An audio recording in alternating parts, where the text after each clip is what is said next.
नमस्कार दोस्तों, एएसएससी प्रिपरेशन के यूट्यूब चैनल आपसे का स्वागत है।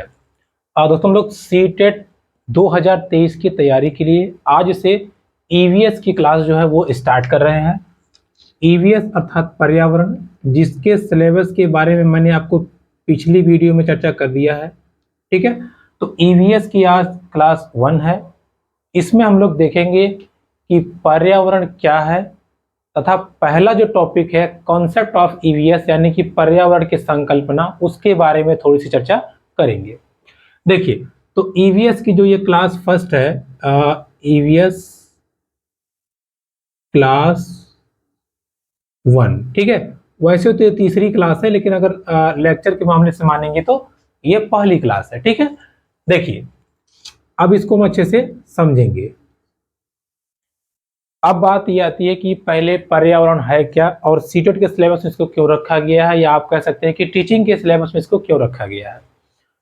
तो हम शुरू करते हैं। देखिए, पर्यावरण अगर मोटा मोटा माना जाए, पर्यावरण देखिए बहुत ही सिंपल है। अगर आप इसका संधि विच्छेद करेंगे तो परि प्लस आवरण, ये दो शब्द यहाँ पे देखने को मिलेंगे। ठीक है, अगर इसका आप संधि विच्छेद करेंगे तो परि प्लस आवरण। परि का मतलब होता है चारों ओर, क्या होता है? चारों ओर। आवरण का मतलब होता है घिरा हुआ। ठीक है, क्या होता है? घिरा हुआ। अर्थात अगर आप जैसे मान लीजिए ये सूर्य है और सूर्य के चारों तरफ पृथ्वी ऐसे घूमती रहती है। ठीक है, एक कक्षा में सूर्य के चारों तरफ पृथ्वी घूमती रहती है, तो हम क्या कहते हैं? हम कहते हैं कि पृथ्वी क्या कर रही है? परिक्रमा कर रही है। क्या कर रही है? परिक्रमा। तो परि मतलब होता ही है चारों ओर। वैसे ही अगर मान लीजिए यहाँ कोई एक व्यक्ति है, अब इसके आसपास पेड़ भी हो सकता है, इसके आसपास कोई मेज भी हो सकती है, आसपास कोई जानवर भी हो सकता है, आसपास इसके कोई बिल्डिंग भी हो सकती है, हवा हो सकती है, तमाम प्रकार की चीजें हो सकती हैं। तो अगर आप मोटा मोटा यहाँ देखें तो ये व्यक्ति इन सब चीजों से क्या हुआ है? घिरा हुआ है। ठीक है, क्या है? घिरा हुआ है।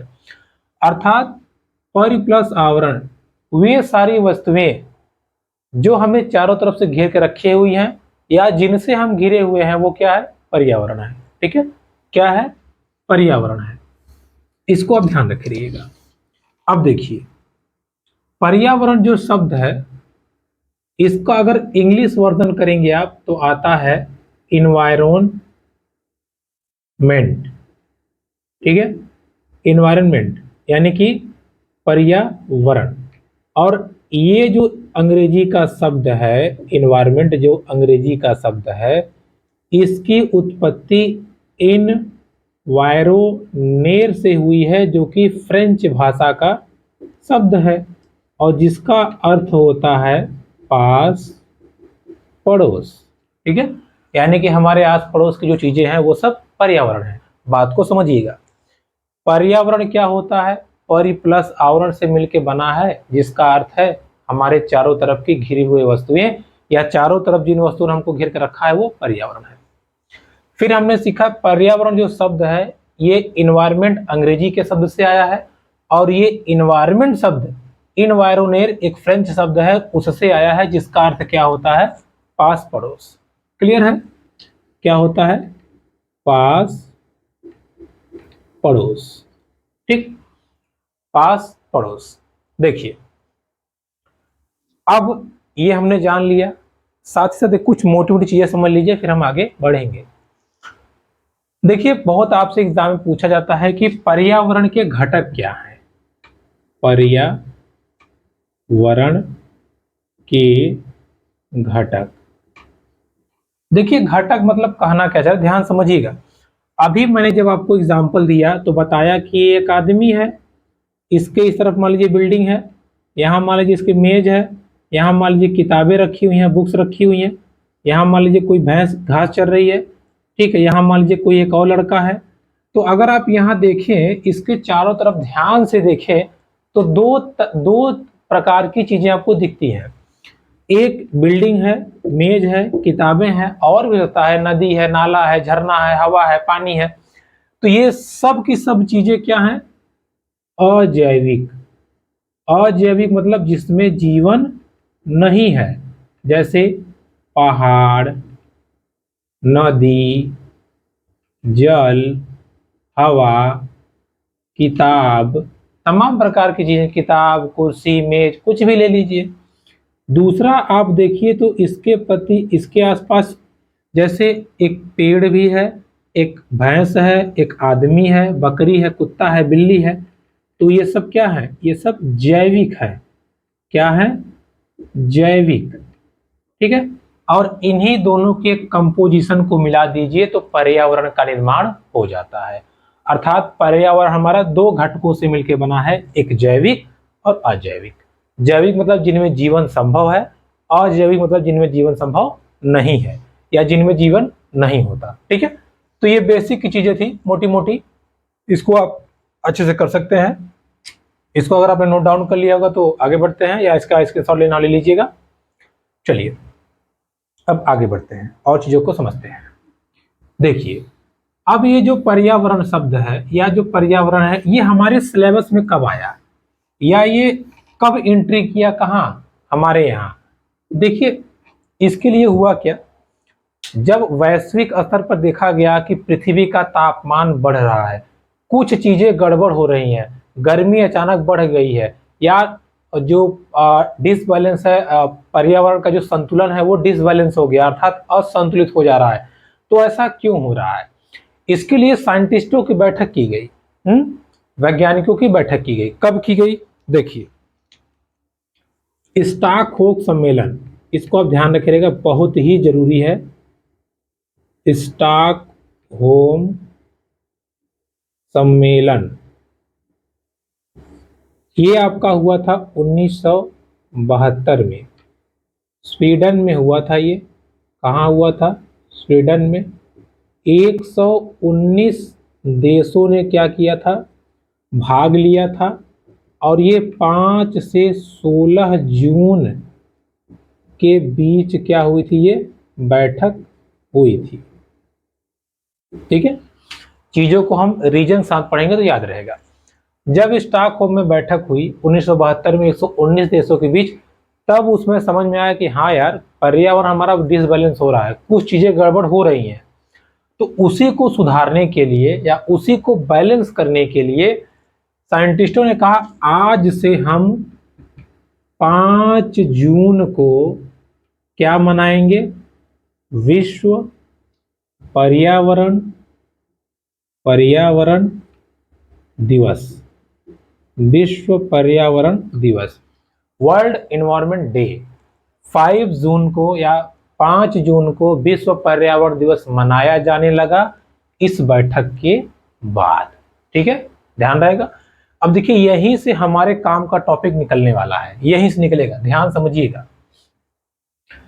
इस बैठक के बाद में देश विदेश की जितनी भी गवर्नमेंट्स थी, जितनी भी सरकार थी, उन्होंने अपनी अपनी नियमावली को लागू करना शुरू किया कि हाँ भाई, हमें पर्यावरण के प्रति जागरूक रहना है, कुछ ना कुछ तो करना है। और अगर आप किसी पीढ़ी को या किसी को कुछ चीज बताना चाहते हो और हमेशा के लिए बताना चाहते हो, तो सबसे जरूरी है बच्चों को समझाना। तो बच्चों को समझाने के लिए विद्यालय चलना पड़ेगा, है ना। तो 1975 में, अब ये ध्यान रखिएगा, यहीं से शुरुआत होती है। 1975 में 1975 में राष्ट्रीय पाठ्यक्रम राष्ट्रीय पाठ्यक्रम नीति, ठीक है, राष्ट्रीय पाठ्यक्रम नीति, इसने 10 वर्षीय पाठ्यक्रम बनाया। 10 वर्षीय पाठ्यक्रम बनाया, ध्यान समझिएगा। 1975 में सबसे पहले भारत देश ने, अपने देश में मतलब राष्ट्रीय पाठ्यक्रम नीति ने 10 वर्षीय कोर्स बनाया। उसने क्या कहा, एकदम ध्यान समझिएगा। उसने कहा कि कक्षा 1 प्लस कक्षा 2, इन दोनों को हम प्राकृतिक प्राकृतिक प्लस सामाजिक प्राकृतिक प्लस सामाजिक वातावरण में ईवीएस पढ़ाएंगे, या कह सकते हैं आप ईवीएस की स्टडी की जाएगी। समझ में आया आपको?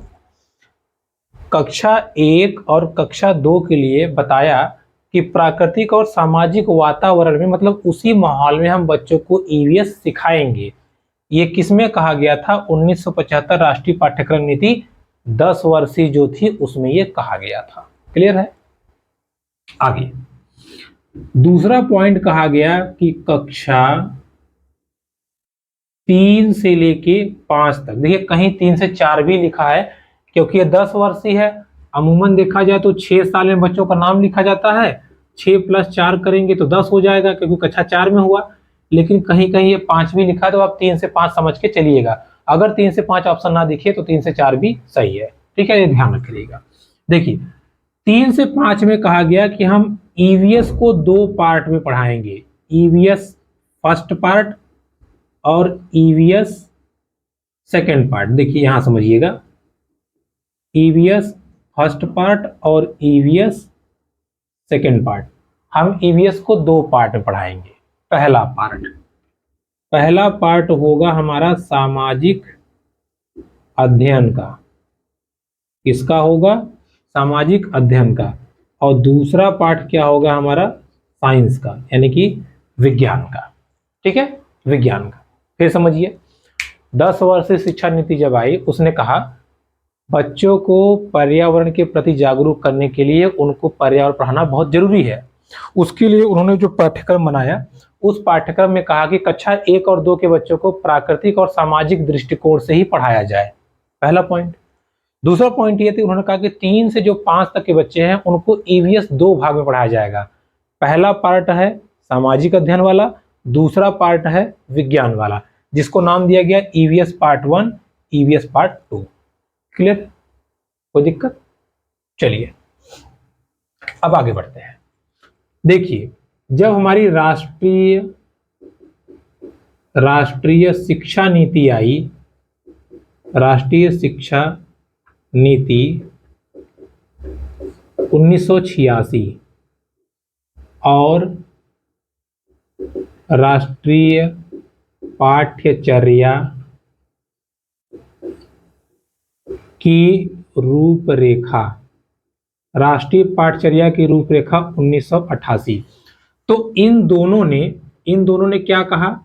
इन दोनों ने अप्रूवल दे दिया या मान लिया। क्या माना? मान लिया। किसको मान लिया? ये 1975 की जो नीति है इसको इन्होंने अप्रूव कर दिया। कहा हाँ बिल्कुल सही है, ऐसे ही पढ़ाओ, ऐसे ही पढ़ाओ। ठीक है, तो 1988 और 1986 में जो राष्ट्रीय नीति आई थी और राष्ट्रीय पाठ्यक्रम की चर्चा जो आई थी, उन दोनों ने इस नीति को अपना लिया और कोई हस्तक्षेप नहीं किया। कहा बिल्कुल सही है, आगे बढ़ जाओ इसी को लेके। ठीक है, क्या बढ़ जाओ? आगे बढ़ जाओ। लेकिन जब हम आगे बढ़ते, ध्यान समझिएगा, अभी हम केवल संकल्पना पढ़ रहे हैं। संकल्पना में हम केवल इतना देखेंगे क्या क्या चीजें कैसे कैसे हुई, और हम आगे जब बढ़ेंगे तब देखेंगे कि ये बदला क्यों। अभी हम सिर्फ इतना पढ़ेंगे कि क्यों बदला। ठीक है, मतलब कैसे बदला। देखिए तो अब इसके बाद में राष्ट्रीय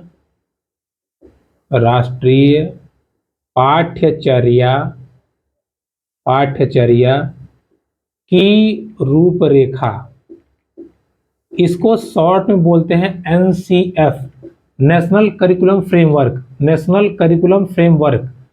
जब ये एनसीएफ 2000 आया तब इसने कहा नहीं यार, ये पर्यावरण आप कैसे पढ़ा रहे हैं, पर्यावरण को बाल केंद्रित कीजिए। क्या कीजिए? बाल केंद्रित प्लस एकीकृत कीजिए। क्या कीजिए? बाल केंद्रित कीजिए प्लस एकीकृत कीजिए। अर्थात ये क्या पढ़ा रहे हैं आप लोग? 2 पार्ट 1 पार्ट 2 फलाना ढिमकाना, हटाइए सबको। बाल केंद्रित कीजिए और एकीकृत कीजिए। एकीकृत का मतलब होता है कई विषयों को मिलाकर के एक बना देना। ये किसने कहा था? ये सबसे पहले कहा था एनसीएफ 2000 ने। यहाँ बच्चे बहुत गलती करते हैं। ठीक है, एनसीएफ 2005 क्या कहा था, एनसीएफ 2000 क्या कहा था, उसमें अंतर नहीं समझते, मनमानी आंसर ठोक देते हैं, बाद में कहते हैं मेरा आंसर गलती हो गया। देखिए एनसीएफ जब राष्ट्रीय पाठचर्या की रूपरेखा 2000 ने ये बात कही, क्या बात कही कि एकीकृत शिक्षा दी जाए, एकीकृत प्लस बाल केंद्रित, एकीकृत प्लस बाल केंद्रित ईवीएस पढ़ाया जाए, तो उसी को एनसीएफ 2005 ने क्या कर दिया, लागू कर दिया। क्या कर दिया, लागू कर दिया। एनसीएफ 2005 ने जो राष्ट्रीय पाठचर्या रूपरेखा 2000 ने कहा था कि ईवीएस को एक कर दो, इसने एक करके लागू कर दिया, और इसी कारण क्लास 3 प्लस 4, क्लास 3 में, क्लास 3 में, क्लास 4 में, क्लास 5 की एनसीईआरटी की बुक में आप जाके देखेंगे तो एक किताब चलती है जिसका नाम है पास पड़ोस, और ये ईवीएस की बुक है। किसकी बुक है, ईवीएस की बुक है। ठीक है, पास पड़ोस आस पास है, सॉरी, ठीक है, क्या है, आस पास। ठीक, इसीलिए आप जब आप देखेंगे क्लास 3, 4, 5 में जाकर के, तो उसमें आस पास नाम की एक पुस्तक चलती है जो पर्यावरण, विशेष रूप से पर्यावरण की पुस्तक है। क्लियर है। तो क्लास 1, 2, 3, 4, 5 के ईवीएस के बारे में चर्चा जब इसने किया, तो इसका विरोध राष्ट्रीय शिक्षा नीति और राष्ट्रीय पाठचर्या रूपरेखा ने नहीं किया। उन्होंने कहा हाँ सही है, लेकिन जब 2000 आया उसने कहा नहीं ये गड़बड़ चल रहा है, बच्चों के ऊपर दिक्कत हो रही है। अब दिक्कत कैसे हो रही थी, किसने इसको देखा था, इन सब को हम सीखेंगे लॉजिक वाइज। बट यहाँ हम लोग केवल एक रूपरेखा देख रहे हैं, एक संकल्पना देख रहे हैं कि हाँ ये चीजें ऐसे ऐसी थी, तो हम यहाँ उतना ही पढ़ेंगे, ठीक है, ताकि दिमाग पे लोड ना बढ़े। क्लियर। तो एनसीएफ 2000 में कहा गया कि बाल केंद्रित और एकीकृत पाठ्यक्रम होना चाहिए। एनसीएफ 2005 ने कहा ठीक है, इसको उसने लागू कर दिया। और क्लास 3, 4, 5 की एनसीईआरटी की बुक्स देखेंगे तो उसमें पास पड़ोस नामक एक पुस्तक चलती है जो कि ईवीएस से संबंधित है या पर्यावरण से संबंधित है। क्लियर है, ध्यान रहेगा, इसका स्क्रीनशॉट लेना ले लीजिए, फिर आगे बढ़े हम। चलिए देखिए, अब जब इतना तामझाम हो गया तो इसमें कहा गया कि देखिए पर्यावरण क्या है, पर्यावरण एक निरंतर सीखने की प्रक्रिया है। ठीक है, क्या है, निरंतर सीखने की प्रक्रिया है, इसलिए पर्यावरण को प्राथमिक स्तर से ही पढ़ाया जाना चाहिए। तो आपसे एग्जाम में पूछता है कि पर्यावरण का अध्ययन कब से किया जाना चाहिए, प्राथमिक से, माध्यमिक से, उच्च माध्यमिक से। ध्यान रखे रहिएगा, पर्यावरण का अध्ययन प्राथमिक से ही किया जाता है। किससे, प्राथमिक से ही किया जाता है। ठीक है, अब हम चलते हैं, हमारा ईवीएस का जो टॉपिक है, concept of EVS, concept of EVS, पर्यावरण, पर्यावरण की संकल्पना। ठीक है, पर्यावरण की संकल्पना। अब देखिए संकल्पना क्या है, जैसे नाम से ही लग रहा है संकल्प। जैसे संकल्प मतलब होता है ना कि जैसे हम कहते कि यार हमको ये घर बनाना है, हमने संकल्प ले लिया कि हमको ये करना ही है, तो वही यहाँ भी है। पर्यावरण की संकल्पना मतलब क्या क्या चीजें हमको ईवीएस में करनी है, यही है पर्यावरण की संकल्पना। और यहाँ से 1-2 क्वेश्चन पूछ लेता है, तो बच्चे कहते हैं ये कहाँ से आ गया यार, ये तो साइकोलॉजी का है। कुछ साइकोलॉजी फाइकोलॉजी नहीं है, केवल लॉजिक लगाइए, है यही चीज। ध्यान समझिए, देखिए पहला पॉइंट इसमें क्या कहा गया, पहला पॉइंट कहा गया कि प्राकृतिक, पॉइंट नोट डाउन कीजिएगा, सामाजिक, प्राकृतिक, सामाजिक और सांस्कृतिक, प्राकृतिक, सामाजिक और सांस्कृतिक संबंधों को, संबंधों को पर्यावरण से जुड़ना, जोड़ने हेतु प्रशिक्षित करना, प्रशिक्षित करना। देखिए, पर्यावरण संकल्पना में कहा गया कि प्रत्येक बच्चे को, हर एक बच्चे को प्राकृतिक रूप से, सामाजिक रूप से और सांस्कृतिक रूप से, अर्थात प्रकृति की जो चीजें हैं, जैसे मान लीजिए फॉर एग्जांपल जल, अब जल हो गया तो बच्चा जल को तो देख लिया कि प्राकृतिक है, ओके डन। अब जल अगर प्राकृतिक है, एग्जांपल समझिए कि इस लाइन का मतलब क्या है। जैसे मान लीजिए जल, जल को बच्चे को समझा दिया गया कि बच्चा देखो ये प्रकृति की चीजें दी हुई हैं, ये क्या है, ये प्राकृतिक है। अब प्राकृतिक के बाद में उसको बताइए कि इसका सामाजिक उपयोग क्या है, मतलब जल की उपयोगिता क्या है, कहाँ कहाँ प्रयोग होता है, अगर कोई ना पिए तो क्या होगा, वगैरह वगैरह। तो इससे तो बच्चा परिचित ही है, इससे परिचित है और इससे आप परिचित करवा दीजिए कि ये प्रकृति की चीज है, इसको बनाया नहीं जा सकता। अब दो चीजों में संबंध जान गया, अच्छा इसको बनाया नहीं जा सकता। अब बच्चा इसका नुकसान ना करे, इसलिए उसे आप एक संस्कृति का रूप दे दीजिए। किसका रूप दे दीजिए? सांस्कृतिक का रूप दीजिए, या सांस्कृतिक रूप। सांस्कृतिक रूप मतलब होता है बेटा जल की पूजा की जाती है, गंगा मैया है, यमुना मैया है, जल की पूजा की जाती है। तो जब बच्चा इन तीनों में संबंध करना सीख जाएगा तो वो पर्यावरण के प्रति जागरूक हो जाएगा। यही मतलब है इस लाइन का। प्राकृतिक, सामाजिक और सांस्कृतिक संबंधों को पर्यावरण से जोड़ने हेतु प्रशिक्षित करना, ये पहला संकल्प है पर्यावरण का। क्लियर? चलिए आगे बढ़ते हैं। देखिए दूसरा पॉइंट है अवलोकन व चित्रों के माध्यम से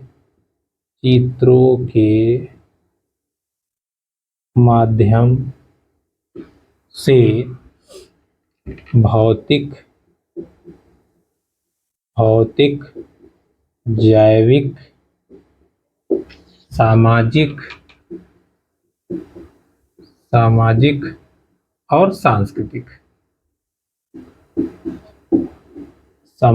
सांस्कृतिक समझ की ओर अग्रसर करना।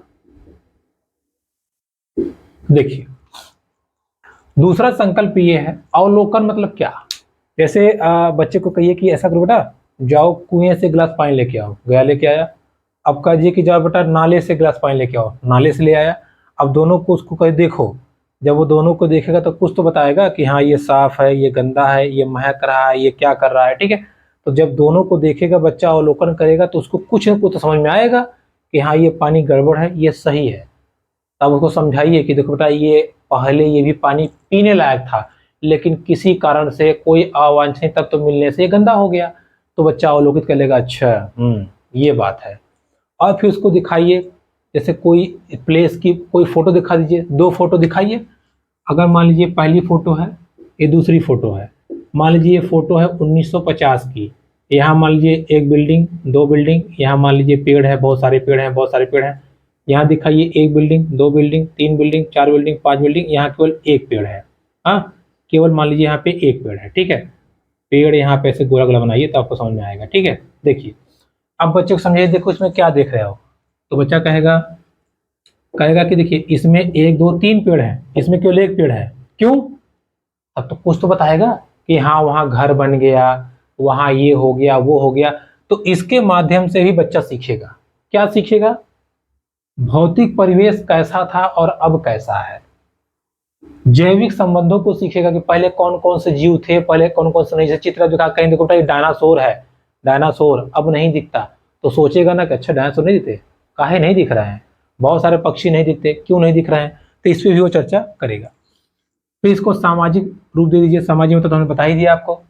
सांस्कृतिक रूप भी दे दीजिए कि पहले यहाँ पे पूजा की जाती थी, अब यहाँ घर बन गया, वगैरह वगैरह। तो इनकी भी या इन सब चीजों की समझ बनाने हेतु बच्चे को प्रशिक्षित करना, और वो अपने आप इन सब चीज़ों को सोच सके, ये उसमें उत्साह या कह लीजिए उसमें ये जिज्ञासा उत्पन्न करना भी पर्यावरण की संकल्पना में आता है या पर्यावरण का संकल्प है। क्लियर? चलिए आगे बढ़ते हैं। तीसरा पॉइंट,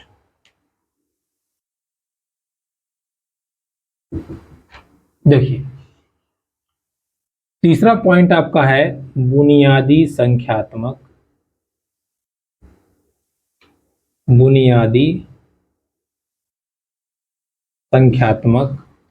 व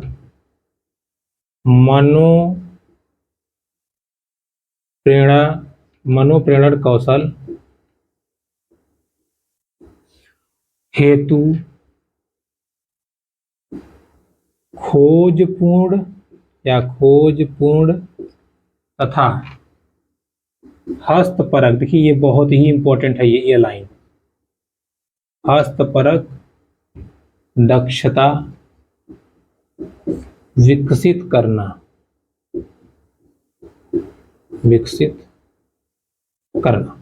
देखिए बुनियादी संख्यात्मक एवं मनोप्रेरण कौशल हेतु खोजपूर्ण एवं हस्तपरक दक्षता विकसित करना, अर्थात हर एक बच्चा अपने आप से सर्च करे, अपने आप से वो क्रिएटिव हो, वो चीज़ें को समझे कि हमको ये चीज़ें खोजनी है या ये हमको करना है, ये नहीं करना है, अपने आप से अवलोकन करके देखे।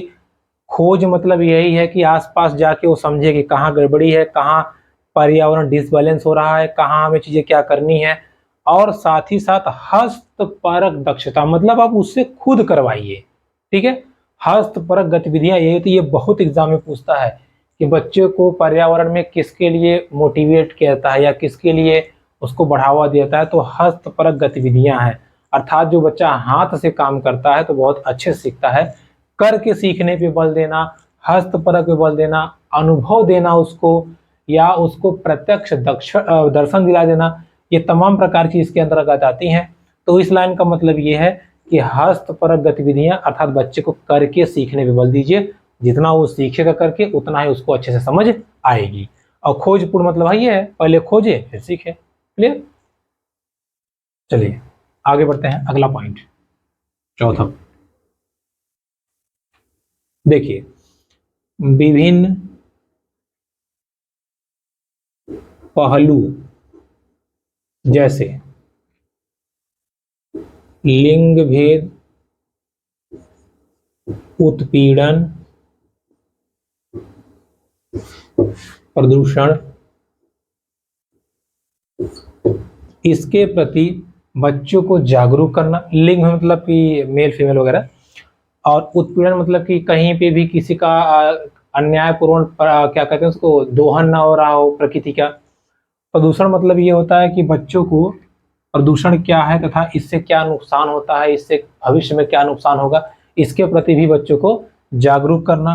तथा उनके अधिकार, बच्चों के अधिकार प्लस न्याय और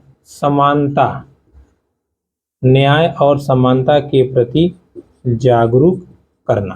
ठीक है, ऐसे जो विभिन्न पर्यावरणीय या कह लीजिए सामाजिक मुद्दे से लिंग भेद हो गया, उत्पीड़न हो गया, पर्यावरण का दोहन हो गया, उसका रक्षण हो गया, तमाम प्रकार की चीजों में बच्चों को यह समझाना कि तुम्हारा पर्यावरण के प्रति क्या अधिकार है, क्या समानता है, और तुम क्या क्या न्याय तुमको दिलवाना है या क्या क्या तुम न्याय कर सकते हो।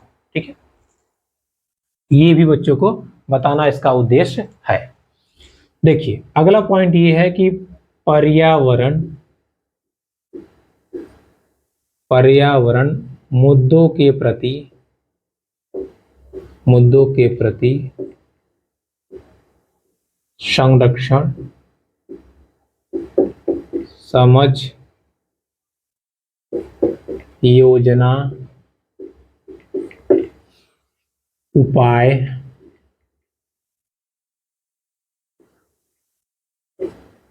हेतु जागरूक करना। ठीक है, अब इस बात को ध्यान समझिएगा। इसका मतलब यह है कि पर्यावरण जितने मुद्दे हैं, चाहे प्रदूषण हो, ग्लोबल वार्मिंग हो, पृथ्वी का गर्म होना हो, कुछ भी हो, किसी मुद्दे पे उनको ये समझ विकसित करना या इस कह लीजिए कि इस पर्यावरण संबंधी मुद्दों के प्रति संवेदनशील बनाने हेतु उनको विकसित करना, उनको नाना प्रकार की जानकारी प्रदान करना तथा साथ ही साथ उनको इतना दक्ष बनाना कि वो चीज़ों को समझ सके और समय आने पर वो पर्यावरण के प्रति जागरूक हों तथा उसका संरक्षण करें, उचित उसका समाधान करें और जहाँ तक संभव हो सके पर्यावरण प्रदूषण को कम से कम करें। ठीक है, तो ये पॉइंट था पर्यावरण की संकल्पना का। एक दो पॉइंट और था जिस हमने इसी में समावेश कर दिया है। तो संकल्पना का अर्थ यही होता है कि जब हम पर्यावरण पढ़ें या पर्यावरण सीखें तो पढ़ना और सीखना ही इम्पोर्टेंट नहीं है, उसको अपनी लाइफ में उसको कैसे संजोना है या लाइफ में कैसे प्रदर्शित करना है, ये इम्पोर्टेंट है। यही है पर्यावरण की संकल्पना, कॉन्सेप्ट ऑफ ईवीएस यही आपका है। और काफ़ी हद तक यहीं पे स्कोप ऑफ ईवीएस भी है, उसको हम जरूर देखेंगे, लेकिन आपका समझ लीजिए स्कोप ऑफ ईवीएस भी यहीं पे लगभग कंप्लीट हो जाता है। ठीक है, अब इन सब मुद्दों को स्क्रीनशॉट लेना ले लीजिएगा। देखिए, अब इन सब मुद्दों को कैसे पढ़ा जाए या कह लीजिए कि इन सब मुद्दों को बच्चों तक पहुंचाया कैसे जाए, इस पे चर्चा करने के लिए ध्यान समझिएगा। इस पे चर्चा करने के लिए पर्यावरण के पाठ्यक्रम को बाल केंद्रित और एकीकृत किया गया है। ये मैंने आपको बताया अभी, वो बताएंगे कब किया गया, कैसे किया गया, लेकिन पर्यावरण के जो पर्यावरण का जो सिलेबस है उसको क्या किया गया है, बाल केंद्रित। ठीक है, देखिए बाल केंद्रित प्लस एकीकृत ईवीएस।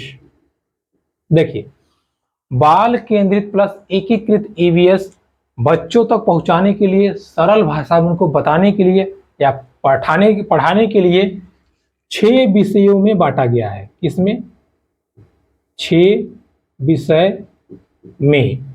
देखिए, पहला है हमारा परिवार और मित्र। परिवार और मित्र। दूसरा हमारा क्या है? दूसरा हमारा है मान लीजिए आवास।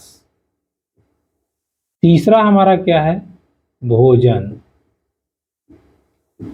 चौथा हमारा क्या है? जल। पांचवा हमारा क्या है? यात्रा। और छठा हमारा क्या है? चीजें जो हम बनाते करते हैं। ठीक है, चीजें जो हम बनाते करते हैं। थोड़ा सा डाल लें। देखिए, अगर आप यहाँ पे 6 पॉइंट को देख रहे होंगे, बाल केंद्रित और एकीकृत ईवीएस को समझने के लिए उसको 6 भागों में बांटा गया है, या बच्चों को बताने के लिए उसको 6 भागों में बांटा गया है। पहला पॉइंट आप देख रहे होंगे परिवार है, साथ साथ मित्र है। दूसरा पॉइंट आप देख रहे होंगे आवास है। तीसरा पॉइंट आप देख रहे होंगे भोजन है। चौथा पॉइंट आप देख रहे होंगे जल है। पांचवा पॉइंट आप देख रहे होंगे यात्रा है। और छठा पॉइंट है चीजें जो हम करते हैं। ठीक है, अब इसको हम देखिए थोड़ा सा अच्छे से समझते हैं। देखिए, मान लीजिए किसी फैमिली में एक बेबी का क्या हुआ? जन्म होता है। ठीक है, किसका जन्म होता है? एक बेबी का जन्म होता है। ठीक है, तो सबसे पहले ये आएगा कहाँ आएगा? तो आप बता सकते हैं कि सबसे पहले, ठीक है, यहां समझिएगा। देखिए, सबसे पहले जो बेबी है, ठीक है, देखिए सबसे पहले ये कहाँ आएगा? ये सबसे पहले जो न्यू बॉर्न बेबी है, देखिए अब मान लीजिए ये बेबी है, इसका जन्म हुआ, क्या हुआ? ये पैदा हुआ। तो सबसे पहले इसको क्या मिलता है? इसको मिलता है परिवार और मित्र। मित्र मतलब परिवार के जो सदस्य हैं वो उसको मित्र के समान लगते हैं। तो सबसे पहले आप पैदा होंगे परिवार में ही तो आएंगे। अब परिवारवा कहाँ रहता होगा? सड़क पे तो रहता नहीं है। परिवारवा रहता है आवास पे या कहीं कहीं घर में रहता है। तो परिवार के बाद ये आएगा आवास में। कहाँ आएगा? आवास में। अब आवास में आने के बाद में इसको लगेगी भूख, तो इसकी मम्मी पिलाएंगी दूध, तो ये भोजन का पार्ट हो गया। इसके बाद ये हरामखोर कर देगा पेशाब। पेशाब मतलब या कह लीजिए कि किया क्यों, क्योंकि जल, तो हम किस पे आ जाएंगे, जल पे आ जाएंगे। तो देखिए 1 2 3 4, ठीक है। परिवार, मित्र, आवास, जल, भोजन, ये 4 पॉइंट हो गया। इसके बाद में अब ये बच्चा क्या करेगा, पहले घुटना के बल चलेगा, फिर पैदल चलेगा, फिर भाग जाएगा खेलने के लिए, अर्थात अब आता है पॉइंट हमारा यात्रा। यात्रा के बाद अब ये भागा क्यों, पता चली भागा है क्रिकेट खेलने के लिए, मैच खेलने के लिए। तो यानी कि चीजें जो करते हैं या बनाते हैं, क्योंकि बचपन में बच्चे मिट्टी के खिलौने भी बनाते हैं। तो अब आप यहाँ पे मोटा मोटा देखिए, इस 6 पॉइंट में पर्यावरण के सभी विषयों का मैंने समावेशन कर दिया, ठीक है। एक, जब छोटा बच्चा पैदा होता है तो सबसे पहले वो परिवार से जुड़ता है, फिर आवास से, फिर भोजन से, फिर जल से, यात्रा से, और चीजें जो हम बनाते हैं। क्लियर। तो पर्यावरण को मोटा मोटा इन 6 विषयों में बांटा भी गया है, आपसे एग्जाम में पूछता भी है, इससे फिक्स है क्वेश्चन आना। तो ये 6 पॉइंट एकदम ध्यान से याद रहे, ठीक है, इसलिए हमने ये सीक्वेंस बनाया। तो दोस्तों ये थी आज की वीडियो, जिसमें हमने कॉन्सेप्ट ऑफ ईवीएस का थोड़ा बहुत परिचय और साथ ही साथ 6 विषयों के विषय में पढ़ा। वीडियो आपको पसंद आई तो please like, comment, share, subscribe मेरे यूट्यूब चैनल। मिलते हैं आपसे अगली वीडियो, तब तक के लिए नमस्कार।